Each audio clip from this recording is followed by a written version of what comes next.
Hello, folks, and welcome to another edition of the Dr. Mark Foster Show. Today is Wednesday, May 15th, 2013. As promised, today I will present a recording of a hypnotic regression that I went through earlier this month. In the regression, I recall my guardian angel, Ḥaḍrat Sulṭān Bāhū. I also made contact with an apparent trans-dimensional or extra-dimensional being named Erintin, whom I describe in extraordinarily loving terms. My sense of her is that she is feminine, not based on her physical appearance, but just on how she appeared to me. I also discuss several previous lifetimes, not of my own individual soul. I don't believe in reincarnation, but I think that there is a kind of return of spirit or mission, a continuity of mission, much as the prophets have, in a sense, a continuity of mission called progressive revelation. What it came to me as my own mission is something like a dialectic of unity through isolation. As you will notice in the file, my quality of speech slowly deteriorates to an extent. I think I'm still understandable, but it appears as though the deeper and deeper I get into the hypnosis, the more I return to my old, more standard autistic way of speaking, in which I talked more rapidly and stuttered. So I apologize for that, but I wanted to make you aware of it so you will not be wondering why I'm doing it. That's my only conclusion, is that I was simply being reverted back to that particular way of thinking, perhaps. In any event, without any further discussion, here is the regression. All right. The tropical rainforest. Okay, so have you gotten off of the cloud? Are you on the ground where you see? No, I'm looking down. You're looking down. All right. The cloud is slowing down. It's stopping at the most appropriate time and place. Now the cloud is stopped at the most appropriate time and place. And I want you to drift off of that cloud back down, down, down to the surface. It won't be anything sudden. You'll just be like a leaf drifting gently out of a tree back down to the surface. And as you come back down, I want you to tell me the very first thing that you see down there below you, or the very first impressions that you have as you come back down to the surface. Are you coming off the cloud yet? Yeah, I'm on the ground. I'm in that area where that unusual vegetation. Okay. I can see the rainforest off at a distance. Very good. But I'm not there. I'm in this. That's okay. Kind of a garden in a way, sort of. That's okay. You're doing just fine. Okay, so the first thing you see is the jungle off in the distance and the unusual plants. I want you to look down at your feet and tell me if you're wearing anything on your feet. Yes, I see myself wearing what I'm wearing now. Okay. The socks. All right. The diabetic socks. Okay. So you're outside. Is it daytime or nighttime? Daytime. It's daytime. And is it what kind of weather is it? Is it spring or summer? It's very sunny, but not hot. Not extraordinarily hot. Very dry. And do you see trees out there in the distance in the jungle? Yeah, I mean, I actually, I feel now, I feel like I'm in the jungle now again. Very good. So look down at your feet again. Is there anything any different now? Do you have bare feet, sandals? I feel like my feet are below the ground. But it's not a hard, it's like a soupy. Is it a swamp? It could be like a swamp, but not a But it's wet. Yeah, but it's not a swamp in the sense of like in Louisiana or something. It's more of it's very, very pleasant. It's almost like utopian. Okay. So look around you. Do you see any animals or birds? I can see birds. Okay. Yellow birds. Yeah. Very good. Now, as you're standing there in this soupy area, look up your body. What are you wearing? What kind of clothing? I see I'm wearing like a yellow shirt, the same color as the bird. Very good. I can't tell. I just see myself above the waist. That's okay. That's all right. You're doing just fine. Are you male or female? Male. It's Okay. me. It's me. It's you. All right. Are you the same age as you are now? Yeah. Okay. 57. 57. Very good. Now let's move forward. You're walking through the jungle. You're very familiar with this area. Tell me what you know about it. I don't know where I am. It's very, very confusing. Are you lost? No, I like it. I want to stay here. Okay. It's attractive. It's very attractive. Very peaceful. Yeah. Very good. All right. So let's see if we can move forward to a time where you see your home. The count of 3, you will be at the front of your home, whatever that looks like. 1, 2, 3. You are there. It looks like a white castle. A white castle. Very good. Is it big? Yeah, pretty big. Pretty big. Are there any other? Are you still outside? Yeah, I'm looking at it from the outside. And you're still dressed in a yellow shirt? I can't see myself. I just see see the castle. Just relax with it, and we're just going to go with it. Okay, let's step inside the front opening, the front gate or the front door, as it may be, of the castle, and tell me what you see. I feel like I'm now a part of it. It's not like it's not a room. It's almost like a I don't know, like a feather, almost like a pillow. And I'm now a part of the castle. You're part of the castle. Kind of odd. Okay. But I'm inside. I'm actually inside of like this cottony sort of fabric. It's like the castle is like white fabric.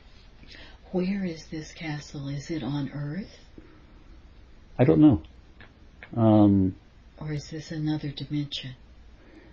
It's another dimension, I think. Okay, very good. Just go with the first thing that comes to your mind. All right, so we have a castle that's in another dimension. Very odd looking place. That's okay. We're not going to judge it. We're just going to observe it.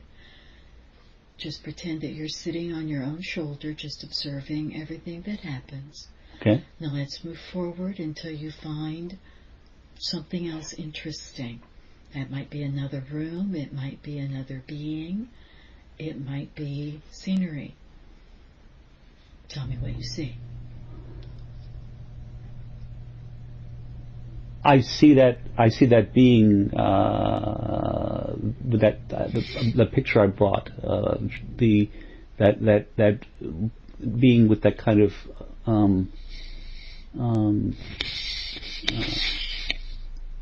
it's almost not exactly square, I guess, kind of rectangular or whatever, the face. Oblong, I guess oblong is the best word for it. And of the star being that you drew? Yeah, I see that being standing there. Very good. All right, let's communicate with the being. What is the being's name? I don't know. That's okay, just let it flow. First thing that comes to your mind as you ask the being, what is your name?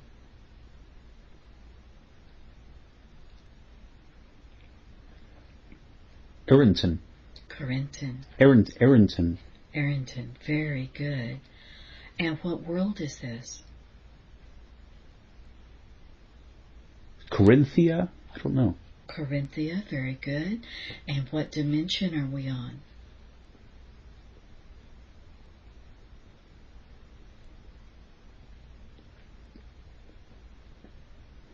Interdimension number 5. Interdimension What number 5. Came to me. That's very good. Perfect.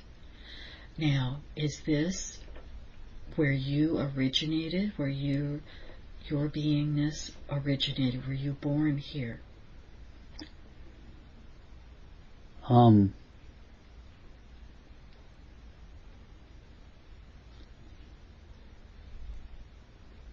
It's like I have in a way, part of me. Okay. Part of me belongs there, and it's like I fit into the place, and I'm comfortable, and that's where I should be. Part of me knows that I'm someplace else too, but it's almost like it doesn't matter. They're just different dimensions of the same experience. So you're talking about the multidimensionality of your higher self and parallel lives? Or like this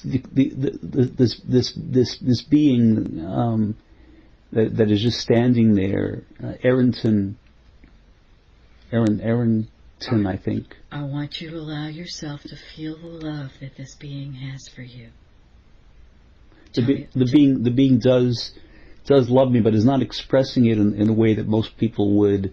They don't. No, it doesn't have to be. Yeah, I mean it's very. It's almost like the being is. It looks like the being is distant, but that's only external. I mean, it's not the way the being is. I mean, the being does have tremendous love, but is not. It's not like. It's not that the being is incapable of expressing it. The sense I get is that the way the being expresses it is so different from the way in which I would normally understand a human interaction, that I am not capable of connecting with it on that level. So I understand that the being, or I understand the being loves me or is concerned for me, but the being is kind of behaving in a way which appears to be distant. But I can see a very deep sense of love in the creature's eyes. And Is this being male or female? No, female. It's female. Is this your mother? No, this is that being that I showed you the drawing. Was she your mother when you were born there? No, it's more of No, it's not. It's more. It's closer to being like almost like not exactly romantic love, but more in that direction. It's not not a maternal sort of thing. No. Okay. That's fine. Not exactly romantic, but that's closer to it. Now, can Erintin, did I say that right? Erintin. Erintin, I'm sorry. Can Erintin tell you about this world? What they are like, what they do, what their philosophy is, anything that she can share with you?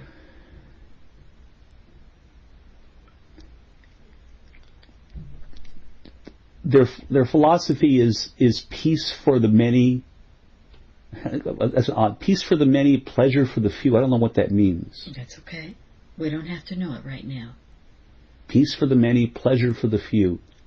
And are they explorers? Have they gone away from their world to see other worlds? The sense I get is that they don't. There's no need to go any place. there's no there's no motion. There's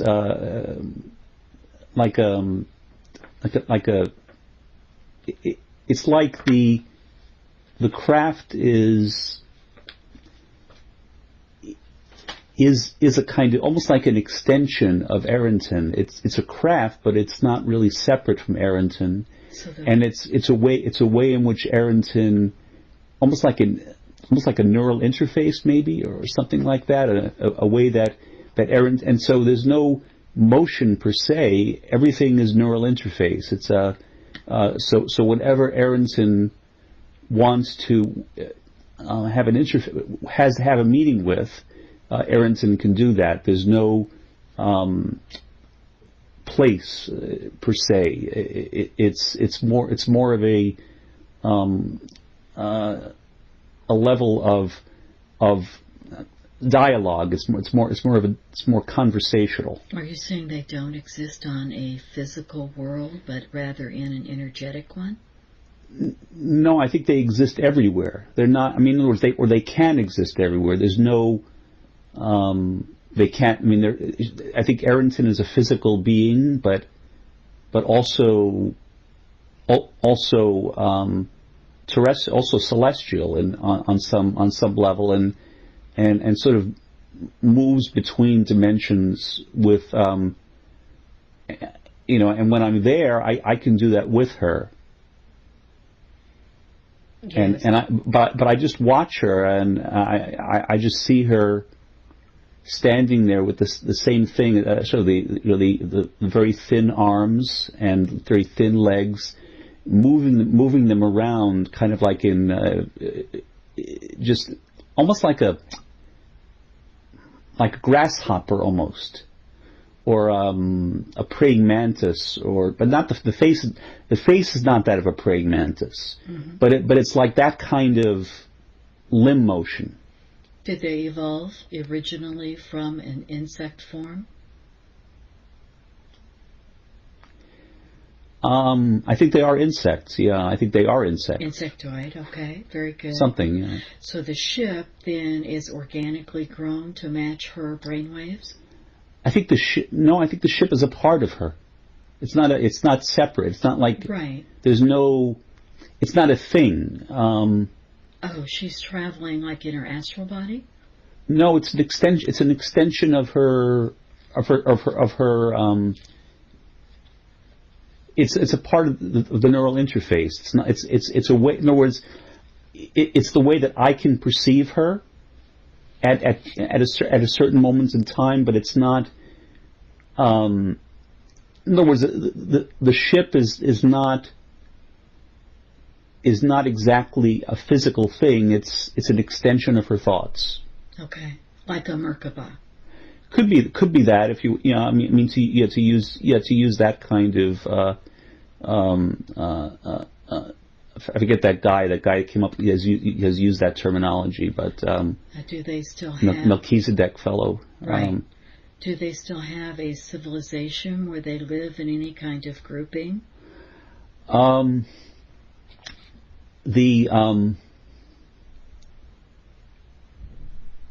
I just see her. I don't know. It's That's okay.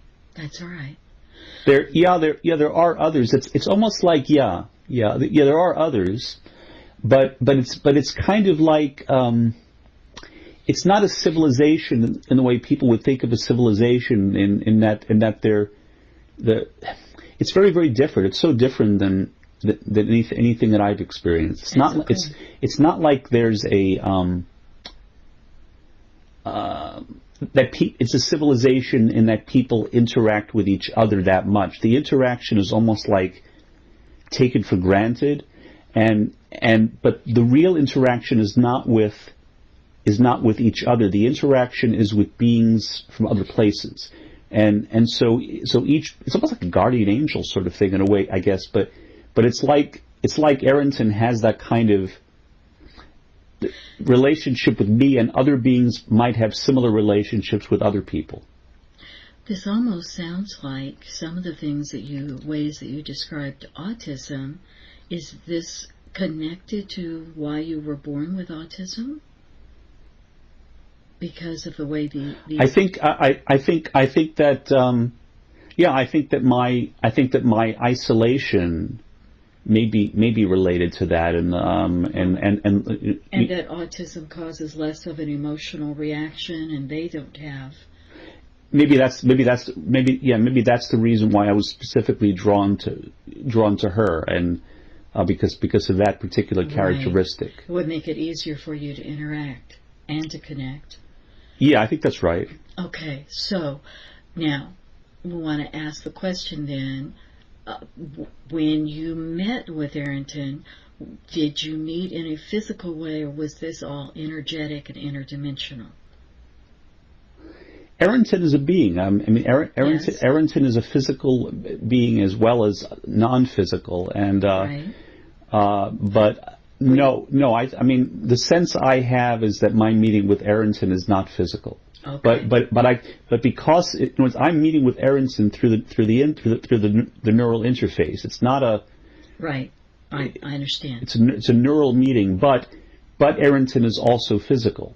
But they did not abduct you then, is the point. Oh no. Okay. Oh, heaven forbid. No, I mean Erintin is a loving soul. I mean, I love Erintin. I mean, Erintin would never hurt me or anybody. What message does she have for you?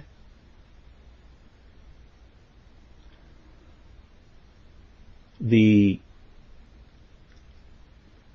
importance of loving. That's what I get. The importance of loving, and love before all else. That nothing else ultimately matters. Love before all else. Any other message for you? So I guess the other big question for me is, were you born a part of these beings, Corinthians, and then later moved and integrated and reincarnated into Earth? And you mean the Star Child thing? I don't get that.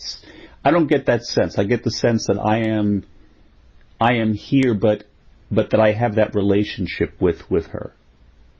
Okay, but do you have that relationship with her because you used to be one of them? No, I don't think so. Okay. So you have the relationship with them then because of the emotional distancing? Well, because of the love. Okay. Because you're able to love them and see through their differences. Because I love her. Very good. Very good. Any other message that she has for you? Anything else we need to explore? She is a very caring person. I mean, it's like I see her standing there, and she looks very just very vulnerable, like just no defense mechanisms, like there's no fear, no sense of desire to control or hurt anybody. It's just all love. It's a kind of very unconditional. Yeah, it is unconditional love. It's for me, but specifically for me. It's not I feel because it's through me. It's a mental connection that I have with her, and I don't know. I don't know what the relationship is between her and Sultan Bāhū, if there is any. But I don't know. I just sense that she is a very caring soul for me, and that she is always. She's always connected with me on some on some level, on some imaginative level or emotional level or rational level or something. Is she a guide for you? She is a guide. Yeah, that's what she is. Has she manifested as one of the orbs that you see? Yeah, she is an orb. Okay.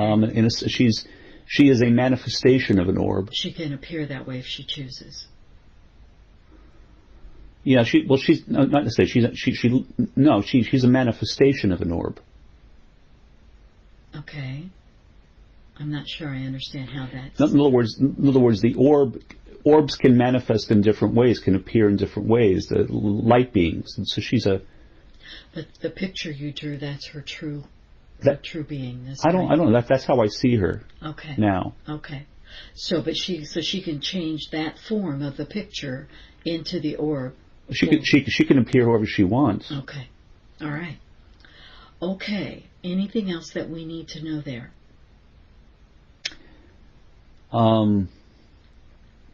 She is an absolutely amazing person. She's human. I mean, they're all. It's she's human. I mean, it's not. I mean, but human on a much different level of sensitivity and advancement than me. I mean, but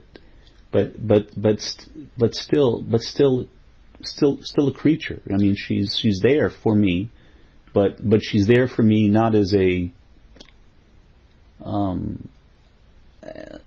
not in a position of dominance, but in a position of fellowship and love. Very good. Now that we've opened this, you'll be able to contact her more directly and more consciously. All right? She's a great soul. Yes. Let's go back to the cloud.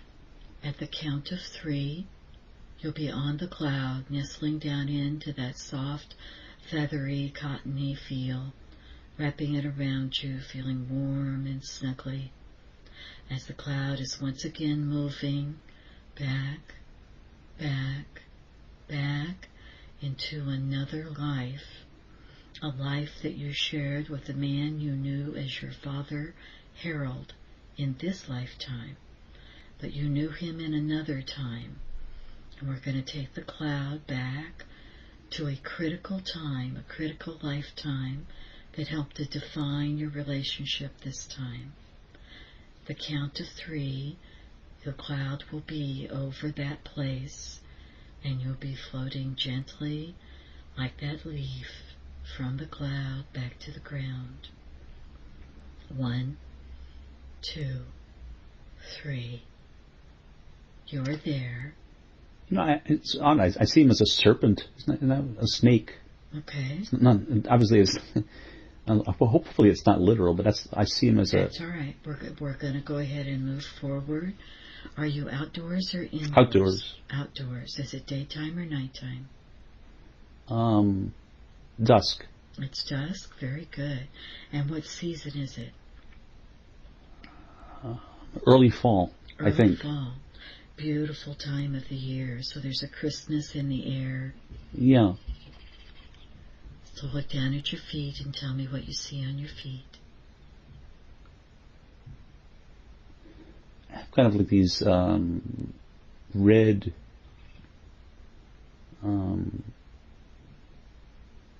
shoes that kind of like curl up at the toe. Very good. Look on up your body. Tell me what you're wearing. It's also like red pants, puffy yellow shirt. Very good. And are you male or female? Male. Male. I'm me. You're you. What's your name? Mark. It's still Mark? Huh? Okay. Let's move forward. We're going to move to your home. At the count of 3, you'll be standing at the front of your home. 1, 2, 3. Describe your home for me.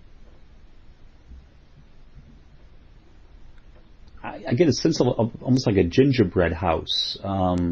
Very good. Except there's it's like almost like there's smoke coming from it.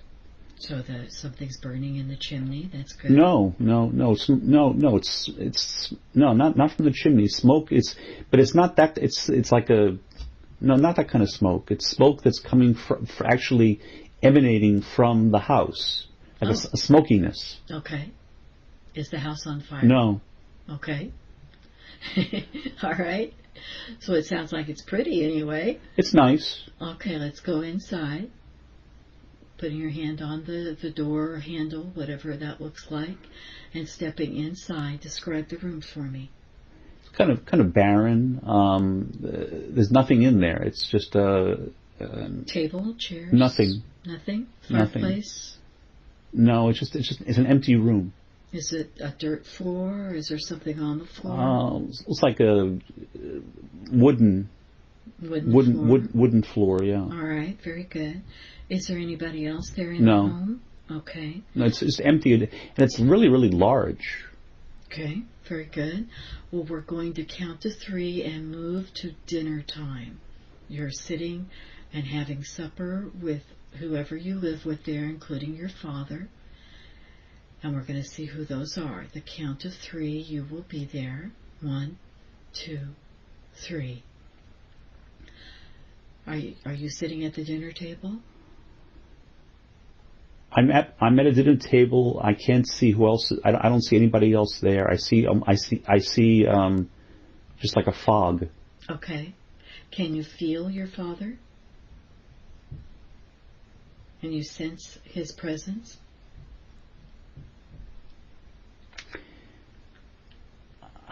It's just a kind of coldness. Okay. What's his name in that lifetime? Harold. It's still Harold. Very good. What does he do? What kind of work does he do? He's an architect. An architect. So he designed this house that you're living in. He did design it, yes. Very good. And he built it as well with his own hands. And what kind of man is he?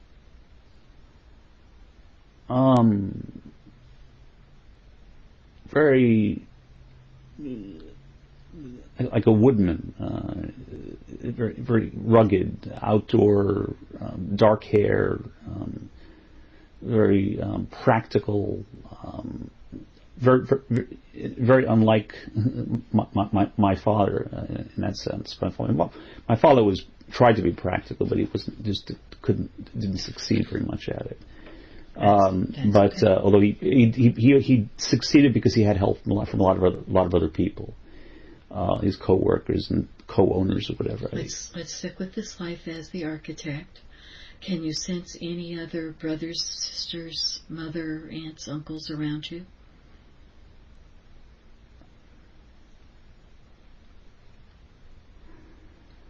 I see a woman walking around, almost like wearing, I don't know, call it like almost like the like a kind of outfit that a woman would wear who was like a pilgrim. Okay. With that kind of I forget that kind of white kind of hat and little gathered cap. Yeah, and just sort of leaning over a counter. Okay. Do you know what year it is? 1847. 1847. Or 47, yes. 47. And what country are you in? Romania? Romania. Very good. All right. So, back to brothers and sisters. Is there anyone else there at the dinner table with you?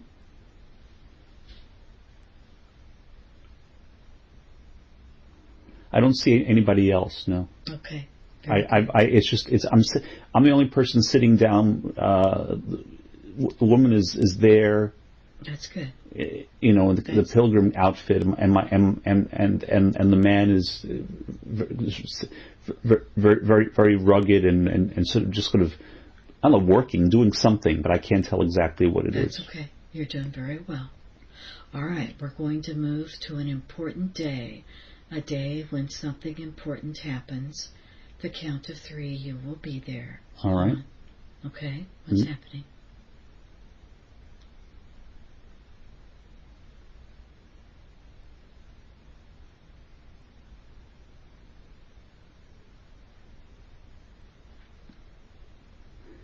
I just have a sense of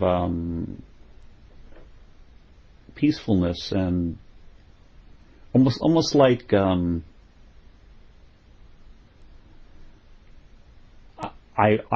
I've recognized why I'm here, and why is that?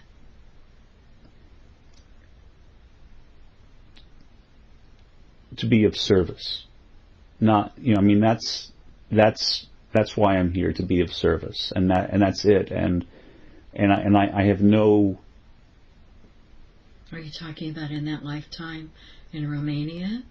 Yeah, I mean, but I mean, it goes back to that thing about the that's different spirit, soul difference. It's like that's the spirit that I have, that continues from soul to soul, and that spirit of just being there to be of service to others.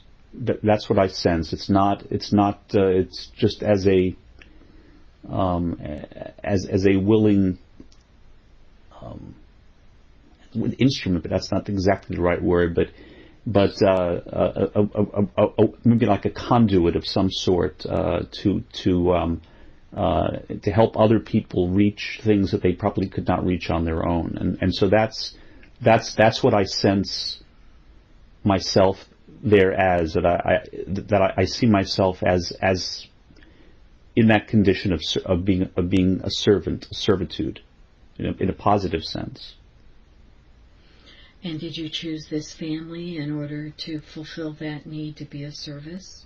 No, I don't think people choose. I think it's just part of the process. It's not a choice. It's the way things work. I don't think people choose. It just happens. It's a manifestation of God's will, and the purpose that we have is independent of any particular person. It's just it's a timeline that transcends individuals, and there are multiple timelines or spirits, and that's. Look at this time in Romania and see why you chose to be there in that lifetime with the man you've known as your father.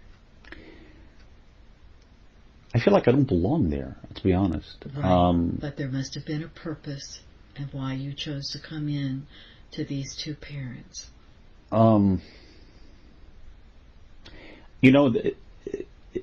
The thing is, I don't really even feel that they are even aware that I'm there. Well, then let's look at the lesson for that lifetime. We're going to move to the last day of that life. And as you are knowing that your life is ending, you're able to look back over that lifetime and see very clearly what were the lessons for that lifetime in Romania.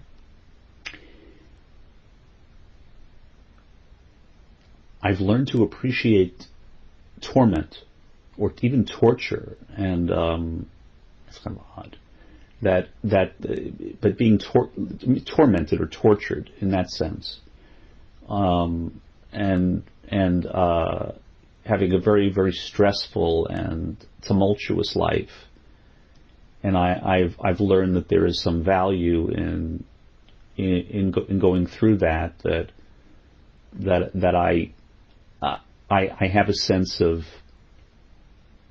peace with the fact that I feel like I'm just not a part of where I am. I'm there, but I'm not really there. I should. The only place that I feel like I should be where I am. I really feel comfortable is interacting with Erintin. I mean, that's. I felt like, I mean, and also with being in that weird garden, but in terms of interacting with other beings, and such a different sort of person, totally unlike anyone I've ever known. Not really a person in an earthly sense, but these two people, they're not. I mean, they don't seem like they're bad people, but I have nothing in common with them. So why would you choose people you have nothing in common? I don't think I chose it. I think it's a part of it's the manifestation of God's will. I don't think I'm more of a fatalist in that sense. I don't think that I don't think I chose it. I think it just that was just what happened. All right. Let's leave that scene, and you will find peace. But we're leaving it and floating and drifting and floating away from it. So all of your consciousness is coming back into your body. And now I'm going to ask to speak to your subconscious. May I speak to Mark's subconscious, please? You can try. So do I have permission Oh, yeah. to speak? All right. So I respect the power of the subconscious because I know the subconscious takes care of Mark's body and does a very good job of it. I also know that the subconscious has the records of everything that has ever happened to Mark in this lifetime, as well as all other lifetimes he has ever lived. So I respect the power of the subconscious, and I always ask for permission to speak to it and ask questions. Do I have permission Oh, yes. to ask questions? Yes. Thank Yes. you. I know the subconscious could have brought forth many different lifetimes for Mark to see today, but you chose for him to see this lifetime in Romania as well as the other dimension with Erintin. Erintin. I'm sorry. Can you tell us what was important for us to know about the lifetime in Romania?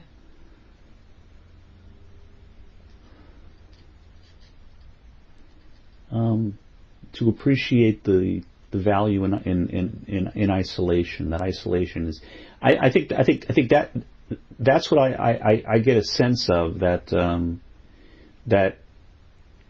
my lives have generally been lives of isolation, and I still lead a life of. I mean, I'm basically a hermit. I have virtually no contact with other people except my students and my colleagues. I'm by myself most of the time, except when I'm teaching my classes and having committee meetings. I don't have any contact with other people. On the phone, rarely. This is the first contact I've had with people in a long time. Yes. So I don't have any real. So I think that the sense I get is of my something about me and the continuance of that as being someone who is very isolated and not really, just not very connected with the world, but with that with Erintin, that the continuity is in the strength. The strength is from Erintin. Without Erintin, there wouldn't be anything. So I have that connection with that being who is so different from anything that I've ever seen before. So now you've chosen a pattern of isolation. Is that actually? I don't think I've chosen it. It's just okay. No. I don't think I've chosen it. It chose me. Is that related to your relationship with the Corinthians and their emotional distancing? Well, I think that came first. What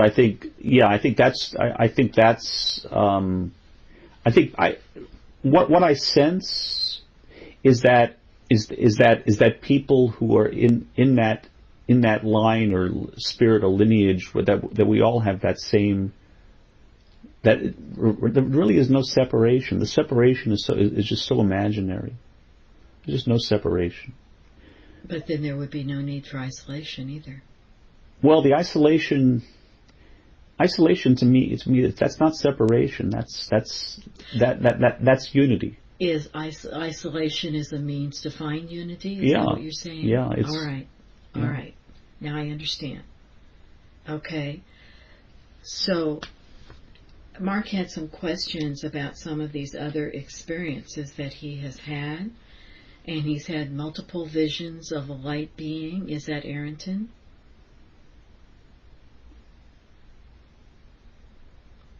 Yes, Erintin has always been there. Erintin is there, but I mean, the light beings are from a variety of sources. I think that, I mean, Erintin is there, but also other beings are there. Ḥaḍrat Sulṭān Bāhū is there. My parents are there now, and other people I've known. So it's not just one entity. It's numerous entities that are like my spiritual family. Numerous entities that are around me. Are these his guides? Spiritual family. Spiritual family, very good. So that would include his guides, right? Yeah, I don't know. Yeah, I mean, I think we're all guides to each other. Everyone is a guide. Everyone in a spiritual family is a guide to everyone else in the spiritual family. It's an interactive thing. Is Erintin his twin flame? I don't know what that is. The other aspect of him that mirrors him exactly, but in the feminine form. I don't know. Okay.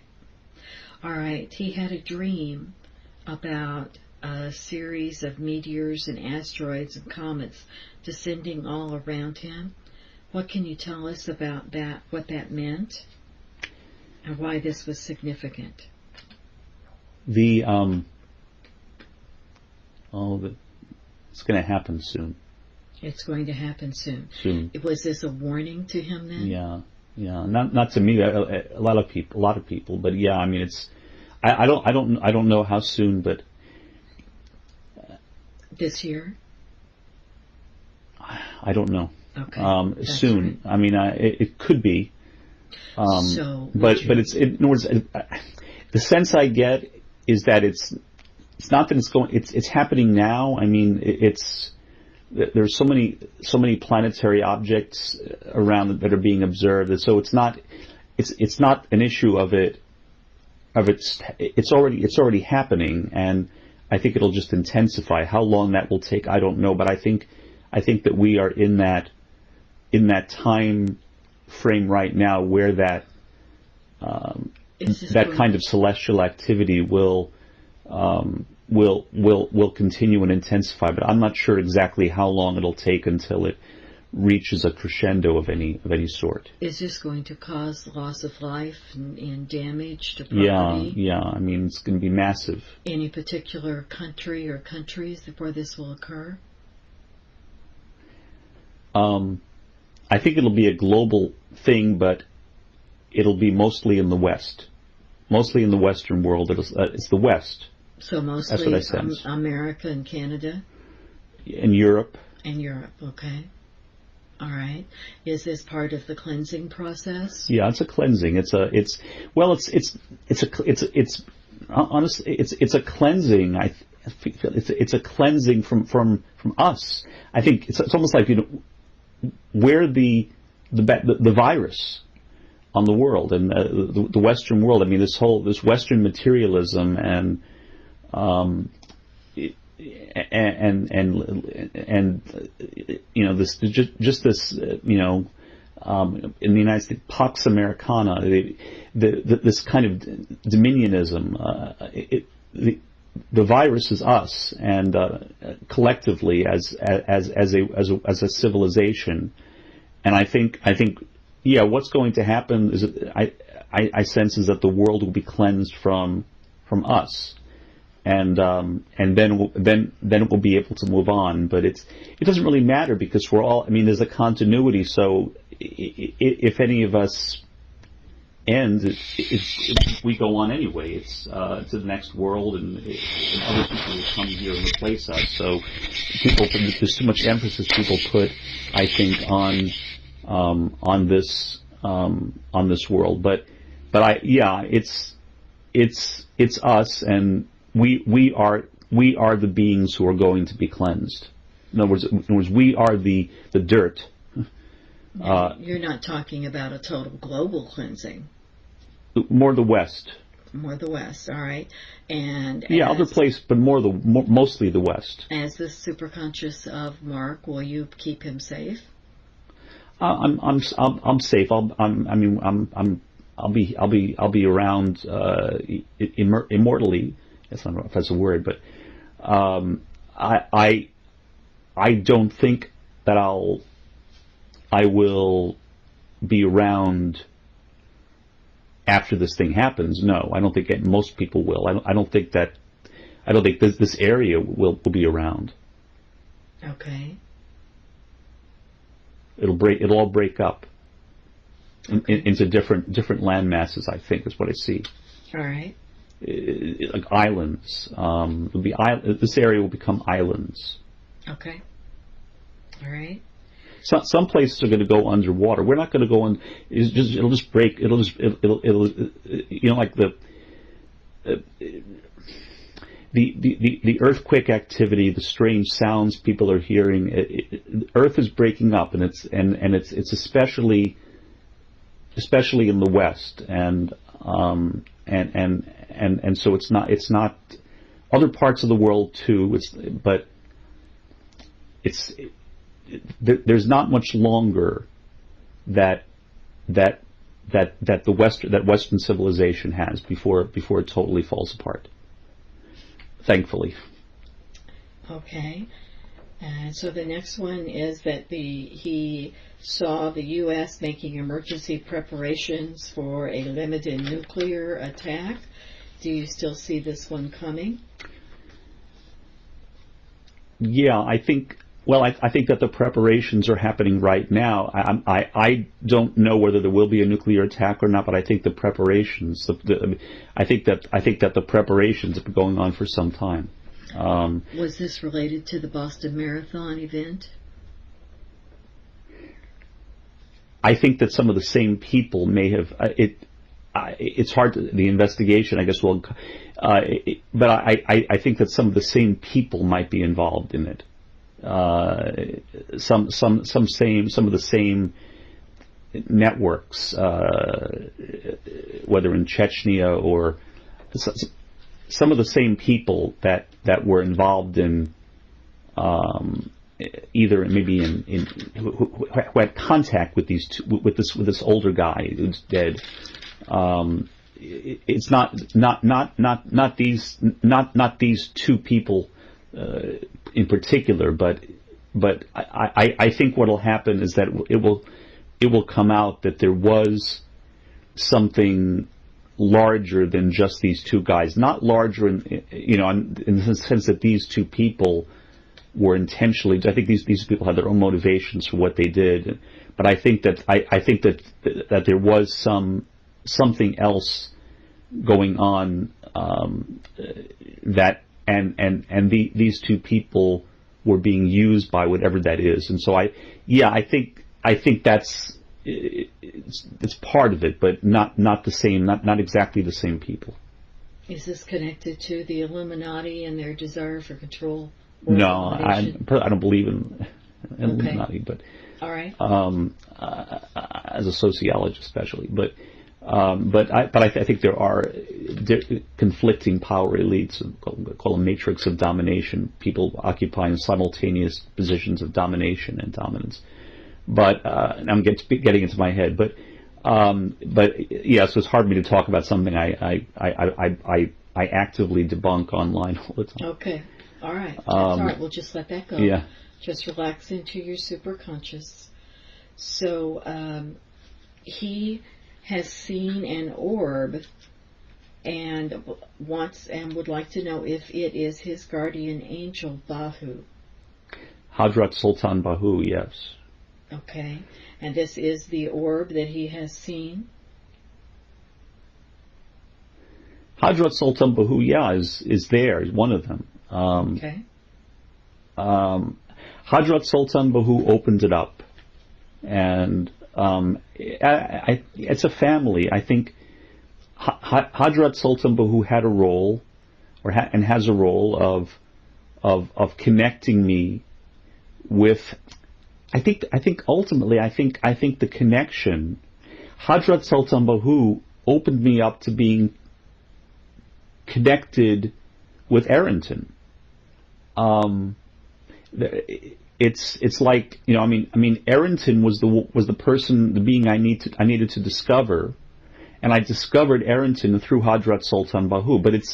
But they're separate entities, but they're all, I mean, you know, there's no real separation between them on a spiritual level. They're different entities who all cooperate with each other. And does Bāhū have any message for Mark? To keep on the path of balance and understanding. To keep on the path of balance and understanding, moderation and understanding. The Tao, right? In a way, the Tao. Very good. All right. A few months ago, he saw a white light that moved horizontally close to his computer screen. Can you tell us what that was? That was Ḥaḍrat Sulṭān Bāhū. Very good. Is there a sign that Bāhū could give him so that he would know when he sees the light or he sees the orb that it is specifically him, so that he could tune into him and receive his message? Yeah, when it flashes across, okay. like a bolt, or the flash is that. Yeah, I think usually, but not always. I mean, it's not like I don't think these beings can be separated really. They're all, because when one does something, they're all around. I mean, they're all around me all the time, and but I think that Bāhū is almost like maybe the gateway to it, and Erintin is my heart, my deepest heart. That's Erintin. Erintin is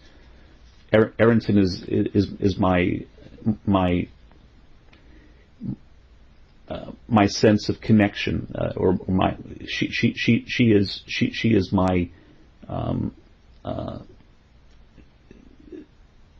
she's the one I love. I love Erintin, and but I think Bāhū opened the door to Erintin and the others as well. I think the others as well had that, or my connection to all of them, you know, came through Bāhū. Now, Bāhū lived a life on Earth in the physical and 3D, yeah, right? in the Indian Punjab, and did 1600s. And did Mark have a life where he knew him? I or one of my antecedents was one of Sultan Bāhū's disciples. All right, very good. I want you to connect into that time and feel that brotherhood and that companionship and that love of that teacher, and bring that fully into the present. Tell me when you're done. Yeah, I'm sitting in front of him. Very good. So you can see him, you can feel all the energy that he is, and allow yourself to absorb all that is appropriate for you to absorb. It's brotherhood. I mean, it's like a mutual understanding and energy, and you know, just a tremendous mutual respect. It goes beyond that, right? Yeah, I mean, Bāhū is there. It has always been there for me, and always will be there for me, and is the source. The source, almost like the source of I could not experience Erintin without Bāhū. Bāhū enables me to experience Erintin. I understand. So the three of you are soul family. Did Erintin and others as well? My spiritual mother, Elizabeth Thomas, as well. Did Bāhū also originate with the Corinthians? I think we're all a part of the same thing. It's not originate. It's there's no origination. It's just that there's no separation. I didn't originate. I mean,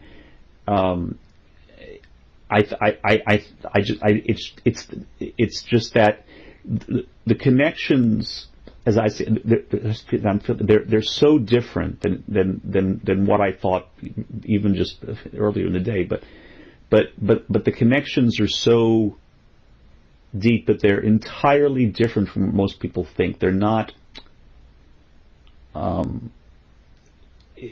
The connections are on the deepest level of heart, and that's where the connections are. And so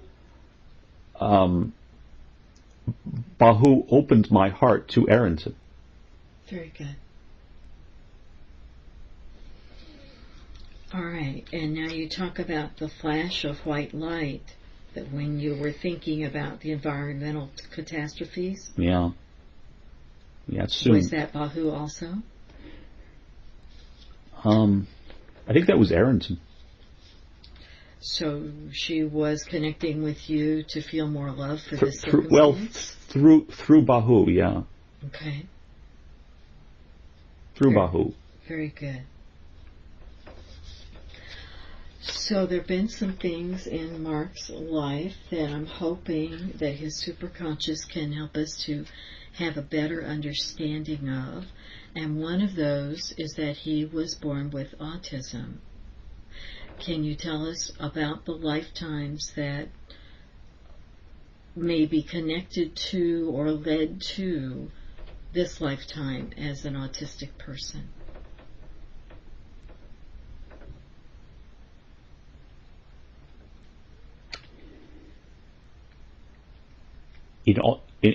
In all of my predecessor lives, it's always been the same thing of the struggle against struggling against unity and then discovering it. And in other words, the autism begins as kind of anti-unifying, but then it ends with a realization that there is unity in that as well, and that in other words, that autism or something like it, I don't know exactly, but autism or something like it can be a route or a pathway to experiencing that unity. It's just the way that I'm not sure what to call that line, or that force or lineage has manifested itself. Is that it is a lineage of unity of unity through isolation almost, and that isolation is almost like a dialectic of unity and isolation. Would this be the primary lesson for Mark? Learning about unity through isolation. Yeah, that's always I think the lesson I think is love, but Erintin is the lesson. But I think that the experience is always unity through isolation. All right. And what can you tell us about Mark's mission for this lifetime? I understand he's still working on unity through isolation. Is there anything in addition to that about being of service, and how he can be of service, or more that he needs to learn? Anything along that line?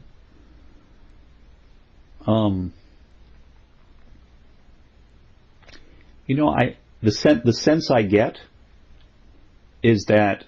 And I've had this sense for the last year or so, is that I have basically reached what I can reach here, and and obviously the longer I can learn more and I pick up more insights along the way, but I think that literally the culmination of my life was the encounter with Bāhū, and when you saw the orb. Yeah, and when my heart opens up for the meditation, I think that was literally the point of everything else that came before that. That was literally the point of my life, and anything I can do right now is simply a way to extend that to others and to develop my relationship with Erintin, who is some type of cosmic connection with some other. It's another planet, but it's also other dimensions, and it's very, very complicated because we are not only on this planet either. I don't think. I think, as a sense I get, we are on this planet, but we're also other places, and so I think life is much more complex than most people generally imagine it to be. We are all multidimensional beings all the time, but we're not. And the problem with the West is that the West, people in many Eastern countries know that, and are aware of that, and are aware of that kind of multidimensionality. In the West, there's been that pressure to turn everything into 4 dimensions of space-time, and so that's why I think that we're like that virus or that cancer on the body of humanity, and we need to be excised. And I just don't think we're doing the world any favor by staying around, by as a civilization being here any much longer. And I think that we're getting all these messages. I mean, the thing with North Korea. I mean, in other words, regardless of the merit of what he's doing or anybody else is doing, the fact that I think the message is that you're not wanted anymore. We don't want you. And I think that that is a valid message, even though maybe the messenger is flawed. Korean,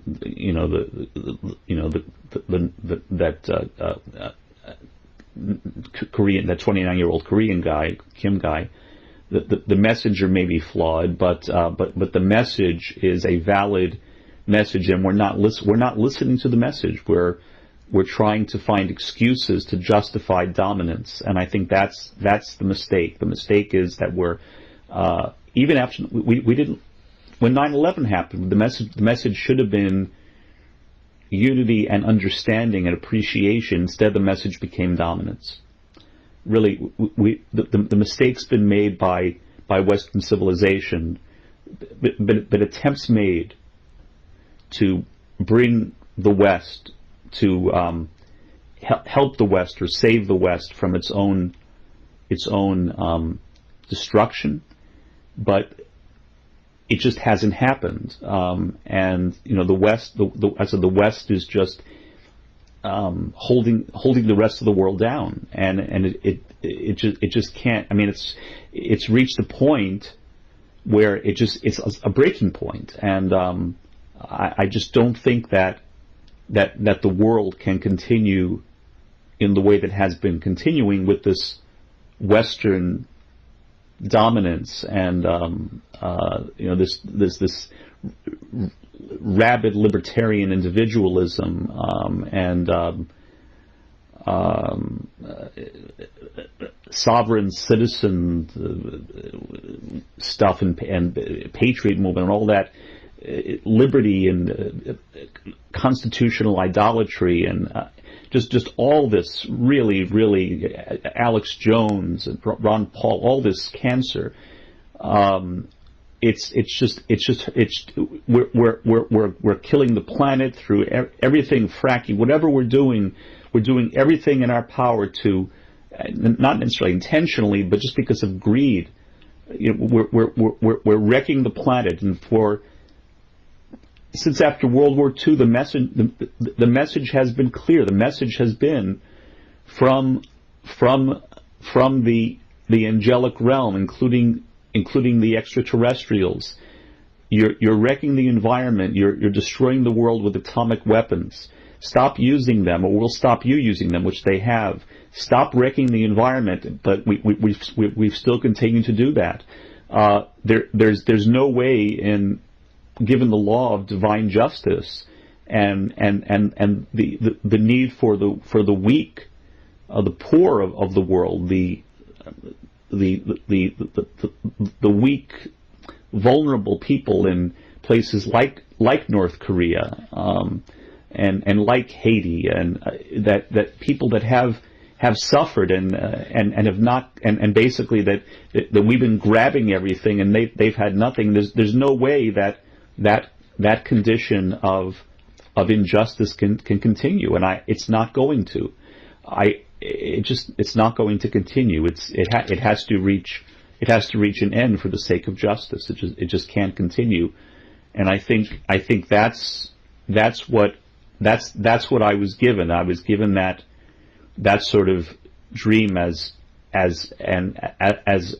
the meditations as a reminder to me that I need to be prepared to go, and I am.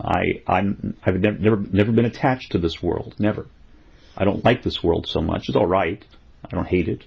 Will you be able to be with in a physical form with Erintin? Physical, no, but it doesn't matter. I'll be with once free from the body. Erintin will be there. Erintin is always there. Bāhū is always there. They're not separate. They'll always be there. But physical, no. The physical will be gone. Until that happens, is it a part of his mission or his contract now to help teach other autistic people how to open their hearts? I don't know. I don't sense that from anybody else except me. Maybe other, but I don't sense that from anybody else except me. I wish I did, because I really wish I did. But I think with Bāhū, Bāhū is such a powerful personality. The problem with that's not autism, is just so. It's a curse, and not on me, but just on the world. And well, then, do you model unity through isolation to your students? I try to model unity. I'm not sure, but I model unity. I try. Okay. All right. Super conscious of Mark. Is there another lifetime that would be beneficial for Mark to see at this time? I see myself as somebody almost like in the medieval period, as somebody who is. It's like I'm a knight. I'm dressed up like a knight, but I have no connection with any other knight. So that's kind of odd, isn't it? I'm there. It's like I'm going through the motions. I'm wearing I'm dressed up like a knight, but I'm really not a knight. I don't know what that means. Were you pretending to be a knight? Maybe your father was a knight. You're wearing his armor. No, it's like no. They want me to. Somebody wants me to be a knight, but I'm not. It's just not happening.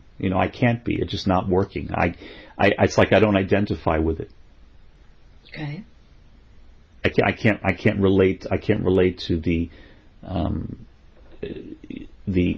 activity of fighting, or even I'm very uncomfortable in the armor. I don't like the armor. I always feel like I want to shed it. It just doesn't feel good on my skin. Had you been a soldier of some kind before? Oh no, I hate fighting. I've never wanted to fight. Okay. Hate war. Hate fighting. Don't want to fight people. I've been people have fought against me, but I don't want to fight against anybody else. No, I'm not a fighter. Never have been. Okay. and people if they try to push me into that, I'm not going to do it. I don't care. Let's talk about that. Superconscious of Mark, this idea around Mark's feeling of not being able to be controlled. Is that a lesson that he needs to learn in terms of unconditional love? Or how does that connect back to the unity and Erintin and all of that? The lesson is Erintin. That is the lesson. How is she a lesson? Because she is love. Okay. So in other words, that's the connection. That's the connection that I have, and I think other beings, like people in succession, have had. Is that I mean she's the heart. She's my heart. Mm-hmm. And how is that connected to a desire or fear of being controlled? Oh, she doesn't control me. I know that. I understand that. We're not talking about her. We're talking about other humans who have wanted or attempted to control you. And you were very strong in your attitude and belief that you cannot be controlled. So how are those connected? Well, because I don't want to... The type of relationship that I have, or relationships that I have, are relationships where I am on a soul to soul level benefiting from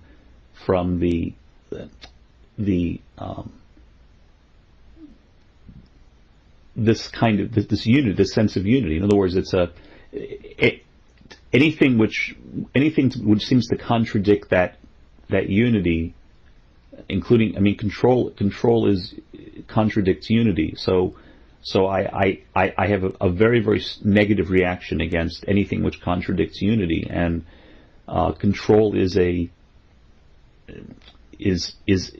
way of attacking unity, and I react viscerally against it. Okay, very good. So, superconscious of Mark, is there any other message for him at this time? Anything else that he would benefit from knowing?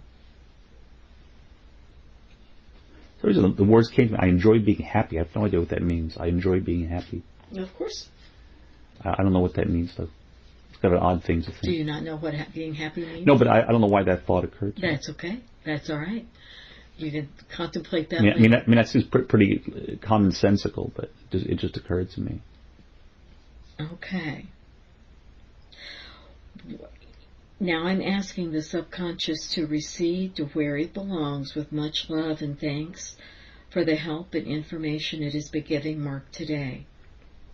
I know he is really going to appreciate it, and I want the entities from other lives that we have been speaking with to also recede into the past to the time where they belong.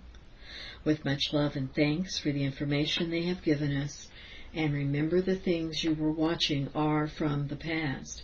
They belong in the past, and we will leave them in the past. Okay.